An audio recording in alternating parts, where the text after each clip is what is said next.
Vous voyez vraiment que je suis là pour parler de M. Mikaï. Non, une façon. Allez poser cette question à M. Mikaï. Une façon d'attaquer directement parce qu'on ne sait pas peut-être que. Je ne tomberai pas dans les polémiques. Mais peut-être que le Modeste Bahati aussi voulait être candidat. Il lui demande de ne pas paniquer.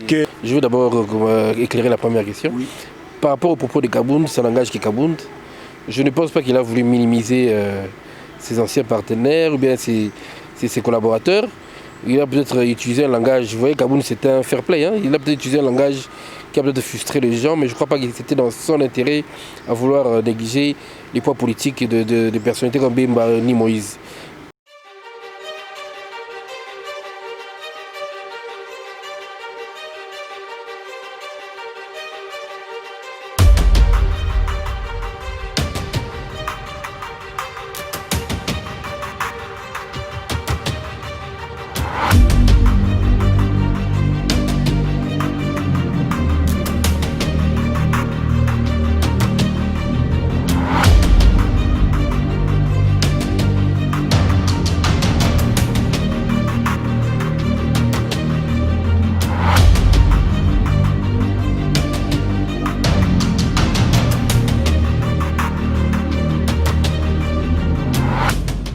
Très chers téléspectateurs, téléspectatrices de Congo Suisse Télévision, nous vous disons bonjour et bonsoir pour ceux qui nous recevront le soir.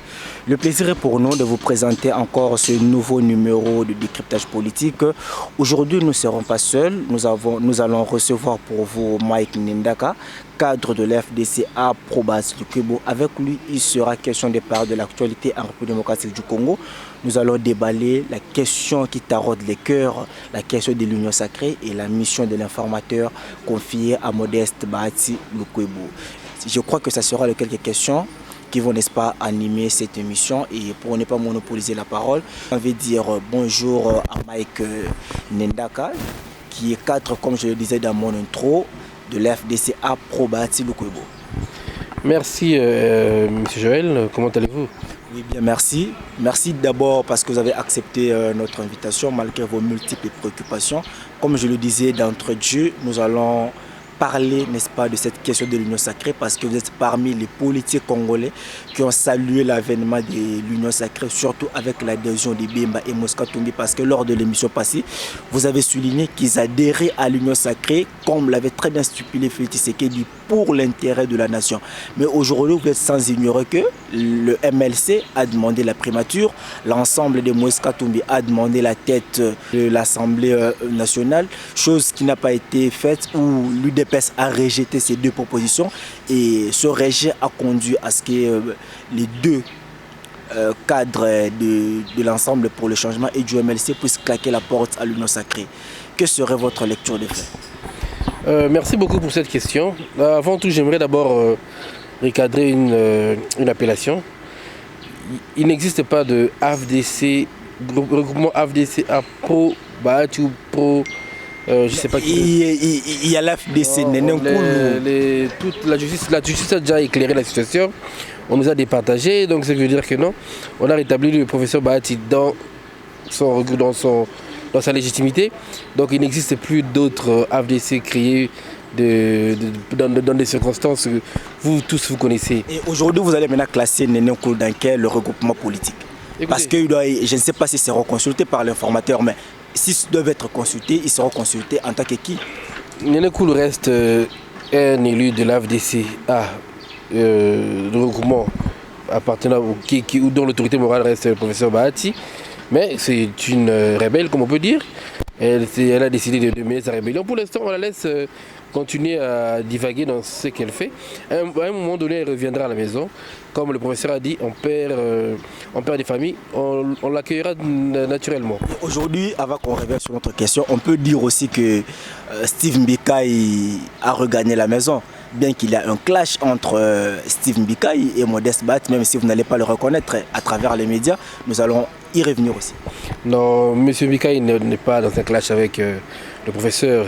Lui aussi, c'est un autre dissident encore, qui a décidé de faire une fronde. Écoute, libre à lui, hein, comme on dit.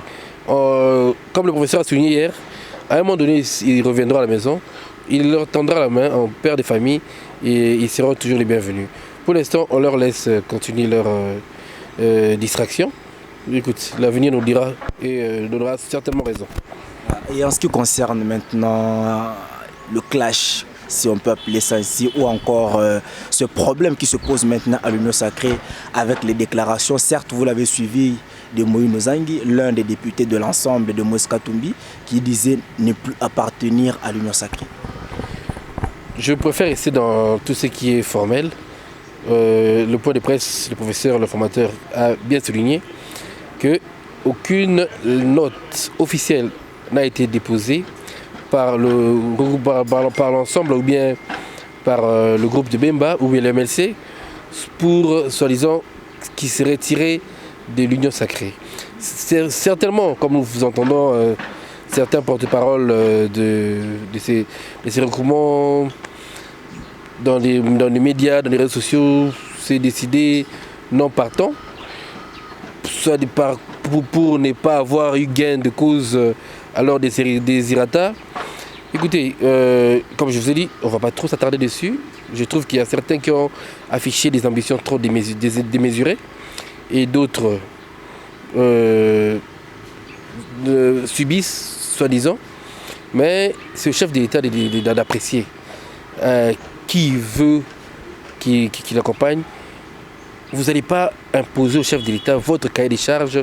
Aussi longtemps, l'initiateur lui-même n'a même pas encore brandi sa ligne de, comme on dit, sa ligne de conduite ou bien ses points phares. Non. C'est comme s'il voulait carrément arracher la primauté ou bien l'initiative du chef de l'État, comme si eux devenaient des cofondateurs de l'idée. Non, l'idée émane du chef de l'État. C'est le chef de l'État d'apprécier avec qui il veut évoluer. Mais aujourd'hui, vous ne pensez pas, M. Mike, avec le départ, entre guillemets, de Moïse Katumbi ou encore de Jean-Pierre Bemba, l'Union sacrée serait fragilisée? Non, les deux font pas à peine, mais je ne peux pas non plus négliger leur rapport politique. Ils font au moins 80 députés. Et du côté des FCC, les dissidents sont partis au nombre de 137 jusqu'à la dernière nouvelle. Donc vous voyez que déjà la majorité demeure toujours dans l'Union sacrée. Donc nous ne souhaitons pas qu'ils partent. Nous comptons sur leur apport, leur expertise également. C'est une force politique non négligeable que les institutions auront à bénéficier de leur présence. Mais écoute, c'est la politique. La politique, c'est question des ambitions aussi. Il y a certains qui viennent pour des postes. Mais comme le chef d'État dit, privilégions un peu l'intérêt de la population, de la nation, et arrêtons un peu les guerres des postes, mettons de côté. Et si vous pouvez réagir à ce propos de Jean-Marc Abound, le président AI de l'UDPS, qui s'est un peu montré trop radical hier lors de son échange avec les députés FCC, d'une manière ou d'une autre crachant sur l'apport qu'a porté Moïse Katumbi et Jean-Pierre Bemba. Aujourd'hui aussi, et vu que hier il a réussi les députés FCC et cette déclaration il a fait devant les députés FCC, on peut dire aujourd'hui que l'Union sacrée n'est rien d'autre, comme l'estimait Martin Fayoulou, une deuxième grossesse de FCC Cash. Parlons des propos de comment appelle de Kaboun. Oui, Kaboun, parce qu'il a dit que Jean-Pierre Bemba et Moïse Katumbi ont réclamé haut et fort la tête de l'Assemblée nationale et la primature, alors que eux veulent donner ça au FCC. Écoutez, comme je vous l'ai dit, s'ils veulent donner ça au FCC, c'est par rapport aussi au poids politique du FCC, parce que vous l'avez souligné ici que Katumbi Bemba ne faisait que 87 ou 84 députés, alors que le FCC dissident, si on peut appeler ça aussi ainsi, ou le FCC transfuge, n'a fait ça 37 députés, donc il reste majoritaire. Là, vous posez 2-3 questions en même temps. Je vais d'abord éclairer la première question. Oui. Par rapport au propos de Kabound, ça n'engage que Kabound. Je ne pense pas qu'il a voulu minimiser ses anciens partenaires ou bien ses collaborateurs. Il a peut-être utilisé un langage, vous voyez, Kabound c'était un fair play, hein? Il a peut-être utilisé un langage qui a peut-être frustré les gens, mais je ne crois pas que c'était dans son intérêt à vouloir négliger les poids politiques de personnalités comme Bemba ni Moïse. Cassien Etienne, c'est un langage que son auteur, disons. Par rapport au poids politique, soi-disant que l'MLC demanderait la primature et l'ensemble, la présidence du Perchois. Écoutez, ça c'est comme je vous ai dit, certains ont affiché des ambitions démesurées. Et c'est encore au chef de l'État, l'initiateur, de juger à qui il confiera tel. Dans tous les cas, si on le confie comme selon certaines indiscrétions, l'Assemblée devrait revenir au FCC, ce qui sera probablement logique parce que les dissidents du FCC sont plus nombreux. Écoutez, donc, c'est pas... Et comment on dit... comment je pourrais dire ça? Je dénonce certains propos de ceux qui disent que pourquoi avoir déchu un de FCC pour remplacer encore par une autre personne de FCC. Avant le FCC égale après le FCC. Non, mais sachant que là, nous sommes dans un autre état d'esprit. La gouvernance telle qu'elle était au départ ne sera plus exactement comme ce que nous verrons dans l'Union sacrée. Il y aura une autre ligne de conduite. Il y aura d'autres comme on dit, d'autres motivations, d'autres ambitions. On n'aura plus à avoir affaire à des gens qui seront là pour travailler pour un clan politique. Malheureusement, avec Mme Mabunda, une dame si brillante, c'est juste trahi parce que travailler pour des ambitions d'un clan politique. Et c'était tellement, comme on dit, comment je peux dire ça, flagrant. Vous comprenez? Écoutez, avec l'Union sacrée, c'est soit on adhère à l'esprit, à l'état d'esprit de la dynamique ou non. Soit on continue son chemin, on reste dans le FCC.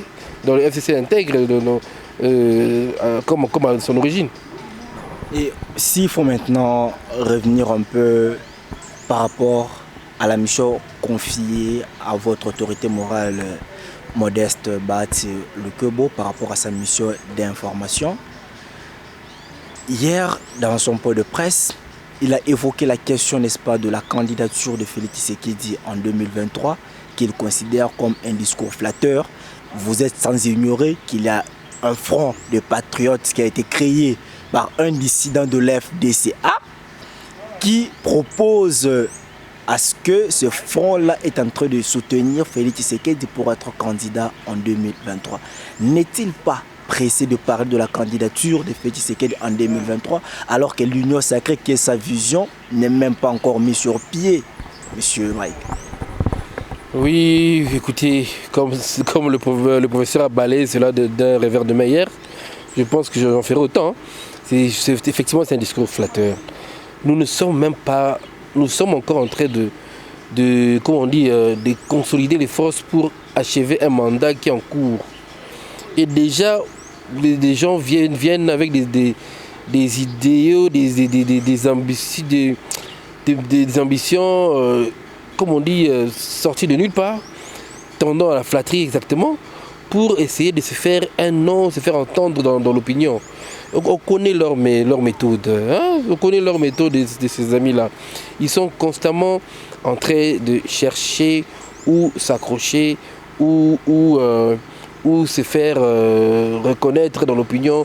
Ça c'est se moquer du peuple.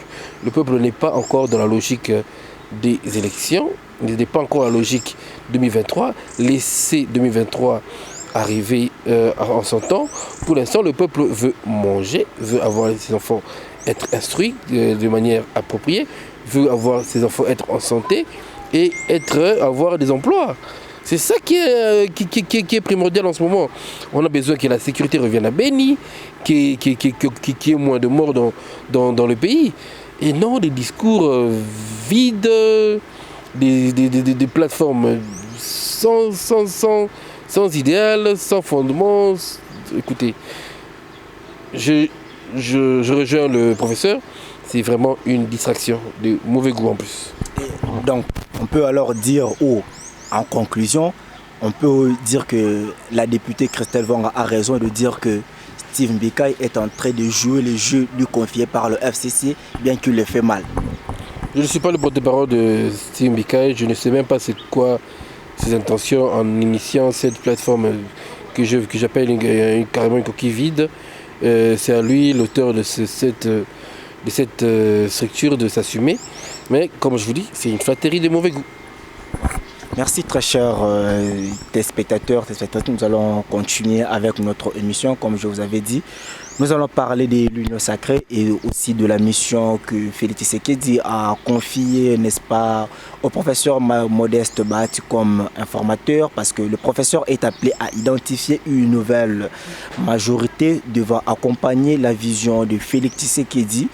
Pour le reste, n'est-ce pas, de ce quinquennat, pour ne pas parler des élections 2023, parce que nous ne sommes pas encore là, comme l'a bien stipulé M. Mike Nendak. Alors, M. Mike, pour rester toujours dans cette même perspective d'idées, d'après vous, quelles sont les difficultés que peuvent rencontrer le sénateur Modeste Bahati Lukwebo dans cette mission lui confiée par le chef de l'État? Merci beaucoup pour cette question. Comme je vais vous le dire également dans une de mes émissions, ce n'était pas une tâche facile. Qu'on voyait, il y aura probablement des gens avec des ambitions démesurées qui voudront s'imposer, qui viendront avec des exigences, qui viendront avec toutes sortes de contraintes. Chaque personne apportera un cahier des charges. Il faut faire le toilettage de tous ces cahiers. Donc, essayer de proposer de manière appropriée à tous ces gens pour arriver à ce que tout le monde a convergé ensemble. Donc c'est pas une tâche facile, comme je vous dis, mais d'après aussi le point de presse du professeur, vous avez dit qu'il d'ici une semaine, il pourra déjà établir une majorité et déposer ça au bureau du chef de l'État. Donc je crois que le travail, le gros a déjà été fait. Donc il a été nommé en début du mois et notifié le 5 janvier. Il a 30 jours. Je crois avant que les 30 jours, avant le délai, il aura déjà établi la majorité formellement. Mais quand on dit que le travail a déjà été fait par Kabound en identifiant la majorité et que le professeur ne fait que, comme on dit, de manière formelle, rendre ce qui était informel, on peut aller sur cette longueur d'onde, dire que Kabound avait déjà fait tout le travail, mais que le professeur Bahati ne fait qu'un travail formel pour rendre ça juridique ou pour que cela puisse avoir un soubassement juridique. Écoutez, il ne faudrait pas donner à Kabound des pouvoirs qu'il n'en a pas, ou bien des... Kabound reste un député national comme tous les autres députés. Ils n'ont aucune autre fonction en dehors, à part le président AI de son parti politique et regroupement. Donc Kabound n'a pas ses monopoles ni ses pouvoirs d'un informateur. Donc dire que non, il l'aurait déjà fait dans l'informel, je n'ai jamais entendu parler de ça, qu'une telle tâche aussi noble soit dans l'informel. Non. C'est que le professeur Bahati est en train de faire, c'est ça la tâche du chef de l'État. Kabound n'a pas eu ce mandat-là et c'est pas non plus je ne crois pas qu'il s'élèvera demain s'approprier les mérites du professeur. C'était un travail qui nécessitait de l'expérience, du tact, une certaine intelligence et surtout une autorité dans l'hémicycle ou bien dans le rouage politique. Et le professeur Bahati était très bien placé pour exécuter cette tâche. Merci beaucoup. Une autre question qui est en train aussi de déranger le Congolais serait de ce budget alloué au professeur Bahati Lukwebo, qui est en train de déranger, parce que selon les quelques informations que nous avons suivies dans le média, on aurait disposé une somme colossale pour cette mission confiée à Modeste Bahati Lukwebo, bien que le professeur lui-même est en train de demander des preuves matérielles. Mais vous aussi, en tant que cadre de l'FDCA, qu'est-ce que vous pouvez dire par rapport à toutes ces allégations sur le budget alloué pour cette mission? Un budget que je rappelle colossal qui est en train de déranger une frange de la population. Si on peut avoir des éclaircissements. J'exigerais que votre confrère met du sérieux dans ce qu'il avance dans devant la scène nationale, même internationale. Nous ne sommes pas en train de faire de la politique de polémique. Quand on avance des chiffres aussi énormes, il faut avoir des preuves pour les soutenir. Le professeur lui a demandé hier de fournir des preuves sur ces allégations. Et jusqu'à la fin de la conférence, nous n'avons vu aucun élément, ni sur les réseaux sociaux, ni sur sa chaîne respective. Écoutez, c'est dangereux de venir avec de telles diffamations. Donc, ça n'aide pas le pays, ça n'entache que les institutions, surtout les tâches nobles que le chef d'État nous confie. On doit arrêter de toujours voir que l'argent de l'État est dilapidé, surtout dans des moments présents où les gens sont assez tendus, où il n'y a pas d'argent. Certaines sommes, il ne faut pas négliger, les balancer dans des chaînes télévisées. On ne sait pas comment les gens pourront percevoir cela, quelle animosité pourrait animer certaines personnes. Donc, j'exhorterai notre frère qui fait du bon boulot pour le pays, de vraiment prendre le temps de filtrer ces informations, de ne pas être un relayeur des informations, de ce qui est véhiculé dans les réseaux sociaux. Ça serait pour son intérêt d'ailleurs. Merci beaucoup. Je rappelle que je suis avec Mike Ndaka, cadre de l'FDCA. Nous sommes en train de parler de la mission confiée à l'informateur. Mais aussi, nous sommes en train, n'est-ce pas, de parler de l'union sacrée. C'est les deux sujets phares, n'est-ce pas, de ce décryptage politique. Donc, c'est comme ça, vous allez voir que nous sommes en train de décrypter. Donc, nous sommes en train de ramasser toutes les informations politiques d'actualité. C'est vraiment pour ça que nous sommes avec lui aujourd'hui et dans le cadre de cette émission que Joël Messonzouzi est en train de vous présenter. Je crois que nous allons petit à petit chuter, mais nous avons encore quelques questions à poser à notre invité. Monsieur Mike, cette fois-ci, c'est au sujet de ce que nous avons aussi appris. Je ne sais pas, vous allez peut-être l'affirmer ou l'infirmer. La FDCA était en train de préparer un dossier juridique contre le confrère à tel point que ces allégations-là soient approuvées parce qu'il est en train de, comme vous l'avez dit, saper la mission qui a été confiée à l'autorité Modeste Batsoukou. Vous êtes cadre à la FDC, si on peut avoir aussi des précisions là-dessus. Merci pour cette question. Non, à ce que je sache, non, il n'y a pas une initiative dans ce sens-là. Je n'ai pas entendu parler de ça. Dans tous les cas, je ne suis pas dans le juridique du parti. Comme on a pu entendre hier le professeur lui-même dans son point de presse, il a bien dit, il aurait pu traduire votre confrère en justice pour diffamation. Et c'est là, et puis on va manipuler la situation, dire que non, l'état de droit. Mais je crois qu'il a balayé cela. Il a même dit, je suis du genre à prendre certaines choses avec beaucoup de sportivité, beaucoup d'élégance, qu'il n'a pas les intentions d'aller poursuivre, non. Écoutez, il a déjà assez bien balayé l'information, la désinformation hier dans son point de presse. À quoi servirait une poursuite? Non, écoute, le professeur, c'est un monsieur, comme je l'ai dit, fédérateur, un père de famille, il est très bien dans sa peau. De la même manière, cette rumeur est sortie, de la même manière, elle va disparaître. Et surtout que son auteur a été servi hier. Et quand Steve Mbikaï demande à tous les potentiels candidats des élections de 2023 d'être à l'aise, de ne pas paniquer, parce qu'il a initié ce mouvement pour soutenir Félix Tshisekedi. Que pouvez-vous dire par rapport à ça? Non, monsieur Mike. Vous voyez vraiment que je suis là pour parler de M. Mbikaï. Allez poser cette question à M. Mbikaï. Une façon d'attaquer directement, parce qu'on ne sait pas, peut-être que... Je ne tomberai pas dans les polémiques. Mais peut-être que le Modeste Batsoukou aussi voulait être candidat, il lui demande de ne pas paniquer et qu'il peut aussi postuler librement. Non, M. Mbikaï, je n'ai rien à dire par rapport à tout ce qu'il est en train de faire, ça n'engage que lui et je suis nullement son porte-parole et je ne voudrais même pas commenter sur des nullités, comme on peut dire. Donc je suis de l'AFDC, je suis en train de suivre l'évolution de la situation politique avec l'informateur qui est en train de cibler une majorité. Alors c'est l'essentiel, c'est ça l'actualité. Le reste c'est la distraction mon cher. Parlons d'autre chose. Voilà, merci beaucoup très chers téléspectateurs. Nous allons continuer avec d'autres questions toujours dans la même lancée.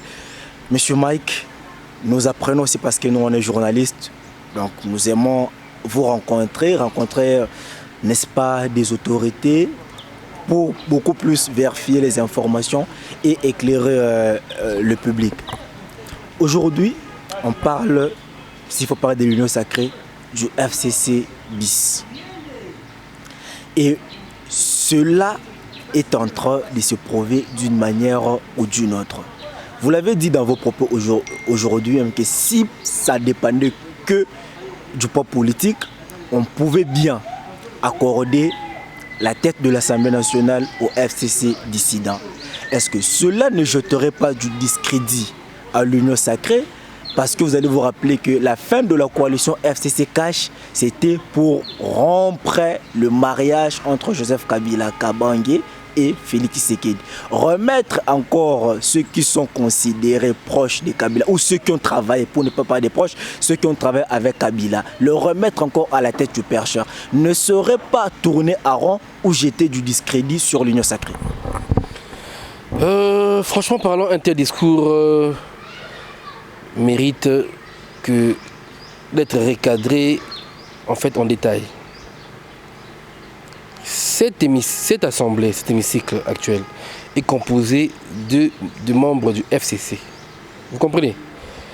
Et avec l'Union sacrée, on ne va pas refonder l'hémicycle. Ce sera encore les mêmes individus, les mêmes députés qui composeront encore cette assemblée. Ce qui veut dire les ambitions des chefs de l'État seront soutenues par ces mêmes encore députés. Donc, comme on peut dire aujourd'hui que Félix Tshisekedi ne va pas chercher les anges au ciel pour venir travailler avec eux. Tout à fait. Il a juste, comme on dit, il n'y a pas de mauvaises troupes, il n'y a que de mauvais chefs. Et bizarrement, vous allez voir, ces mêmes députés aujourd'hui mis devant un autre élan, vous le verrez se comporter différemment. Vous voyez, ils vont même étonner la population. Vous serez même étonné de comprendre que non, est-ce les mêmes députés, est-ce les mêmes ministres, les mêmes gens qui ont travaillé avec Kabila aujourd'hui produire des résultats. Donc ils seront exorcisés comme le disait le feu président Mobutu. Ce n'est pas une question d'exorcisme, c'est une question de prise de conscience. Le chef d'État a brossé un tableau très sombre du pays et il a mis l'homme politique au devant de la scène pour être responsable de la situation qui subit le pays. Alors, avec l'Union sacrée, c'est question de voir des personnalités adhérer à la mission du chef de l'État et aussi à son état d'esprit. Si tel n'est pas le cas, vous verrez, nombreux seront en prison. Les portes de prison seront grandement ouvertes et en fait, un purgatoire va se faire de soi-même. Parce qu'on ne va pas changer de l'homme politique congolais actuellement par un claquement de doigts. C'est les mêmes qui sont là, c'est les mêmes qui composeront. On a juste demandé, quand le chef de l'État aussi a fait appel à toutes les forces politiques, il n'a pas exclu ni PPRD ni ceci. Si on regarde bien même les frondeurs, les premiers frondeurs, c'était du PPRD. Vous comprenez? Donc il y avait aussi certains qui étaient dans le PPRD qui n'aimaient pas la manière dont le pays était dirigé par leurs camarades ou alors à son sein. Voilà qu'aujourd'hui, ils se sont, comme on dit, rétractés. Ils ont dit non, écoute, nous sommes politiques pour apporter la paix, pour apporter le bonheur à la population, pour éradiquer la misère. Mais là, rien n'est fait. Rejoignons le chef de l'État qui manifeste de bonnes intentions, qui manifeste une volonté politique. Alors, essayons de mettre des gens dans nos forces et voir comment le pays pourra décoller. Et que direz-vous quand aujourd'hui on demande à l'UDPS de ne pas s'accaparer tous les postes à pouvoir comme l'a fait le PPRD, ce qui a frustré d'ailleurs plusieurs transfuges du FCC qui sont aujourd'hui à l'Union sacrée? Ben, je ne crois même pas que ça a été dans leurs intentions. Ils n'ont jamais manifesté cela aucune. Bon, franchement parlant, je n'ai pas ouï entendre cela. J'entends parler des institutions. Je crois que l'UDPS n'a laissé réclamer aucune institution. Alors ne leur attribuons pas non plus des propos seulement non fondés, chose non. Écoutez, je n'ai pas ouï entendre cela. Et quand on appelle Félix Tshisekedi, si je peux citer, Noël Tchani, quand il appelle le président à occuper tout le poste, disons, le poste clé. Il a parlé de la défense, il a parlé de la finance, il a parlé de l'intérieur, pour ne citer que ces quelques ministères-là, et laisser d'autres ministères à ceux qui sont venus s'allier au chef de l'État. Cela ne va pas créer de la frustration. Non, c'est pas Noël Tchani de décider cela, c'est le chef de l'État. Il a proposé simplement, je l'ai cité parce qu'il a proposé ça, oui. C'est une proposition, mais ça ne revient pas à M. Noël Tchani, c'est au président de la République. Il ne faut pas venir avec des idées quand ils savent très bien que ça pourra embraser l'union sacrée, ça pourra créer des frustrations, ça pourra créer un malaise. Ça, c'est des gens qui veulent que le malaise perpétue pour qu'ils aient un discours le demain quand il y aura les élections. Écoutez, je ne crois pas que le président de la République est assez, comment on dit, immature politiquement. Il a déjà compris la scène politique, comment les compétences ne se retrouvent pas nécessairement à l'UDPS, c'est dans toutes les couches politiques qui composent notre sphère politique. Merci beaucoup, très chers téléspectateurs. Nous sommes pratiquement à la fin, mais je crois qu'avant de finir, on va prendre aussi cette question qui est de l'heure parce que nous avons suivi la société civile congolaise, la nouvelle société civile congolaise pour être beaucoup plus précis, qui évoquait encore une possibilité, M. Mike, de la dissolution du Parlement si seulement les violents ne s'accordaient pas entre les nouveaux alliés de Félix Tshisekedi. Cette proposition peut être encore envisageable. Bon, ce n'est pas une proposition qui émane de la société civile. Le chef d'État avait déjà brandi cette menace dans son dernier discours. Donc c'est vrai que la société civile ne fait que rappeler cela. Voilà la suite de l'évolution des choses, de l'évolution des consultations entamées par l'informateur. Dans tous les cas, je ne crois pas qu'on arrivera à cela parce qu'il est clair que l'informateur semble être très à l'aise dans sa tâche et puis il semble déjà avoir ciblé une majorité. Il a dit d'ici une semaine, il pourra faire une remise en question, un dépôt sur la table du chef de l'État. Donc on est loin d'espérer ou bien de croire à une dissolution en ce moment ici. Non, c'est vraiment pas à l'ordre du jour. Très chers téléspectateurs, téléspectatrices, comme je vous avais dit, c'était notre dernière question. Je crois que nous sommes à la fin. Mais M. Mike, comme je le disais, nous avons déballé l'actualité de manière générale. Peut-être qu'il y a eu une question qui nous a échappé ou un mot que vous voulez dire à toute la population congolaise, à tout le monde qui a à vous suivre parce que nous sommes suivis à travers le monde. Oui, je profite de ce micro pour présenter mes voeux encore une fois de plus à toute la population congolaise, à tous les citoyens congolais partout dans le monde qui auront l'occasion de suivre cette émission. Nous savons que l'année n'était pas propice. Il y a eu le Covid qui a causé beaucoup de tort. On a eu des pertes en vies humaines et qui continue encore. Je sais que c'était une année très pénible pour nombreux. Je vous demande de demeurer serein, de croire surtout à des mesures barrières que l'État, dans des pays où la plupart d'entre vous résident, de suivre les mesures barrières, de se protéger, d'éviter des sorties, surtout inutiles, parce que la maladie est là, elle tue. Et quant à notre pays, je souhaite que l'informateur achève son travail, que le chef d'État proposer un nouveau gouvernement et que les choses finalement décollent et que les institutions redémarrent afin que le Congolais lambda profite également du bienfait de son pays ou bien de son pays. Merci à vous, merci de m'avoir encore une fois de plus visité chez moi à domicile. Donc je crois que je souhaiterais encore juste une bonne continuité à l'autorité morale de l'AFDC et regroupement le professeur Bahati Modeste. Merci beaucoup, très chers téléspectateurs. Le plaisir était pour nous de vous présenter cette émission. Moi aussi, je ne finirai pas sans dire un grand merci à mon boss John Simao, le boss de notre chaîne. Merci aussi à Roland Maestro, Roland Maseki, qui a, n'est-ce pas, réalisé cette émission, qui a permis que cette émission vous parvienne chez vous. Quant à moi, Joël Messanzouzi, je vous dis au revoir et bonne suite de programme. Nous vous retrouvons à la prochaine occasion avec le même numéro, quand il y aura encore actualité. Nous n'hésiterons pas à recevoir pour vous M. Mike, parce qu'avec lui, nous parlons beaucoup plus politique. Je vous dis au revoir et bonne suite de programme. Merci.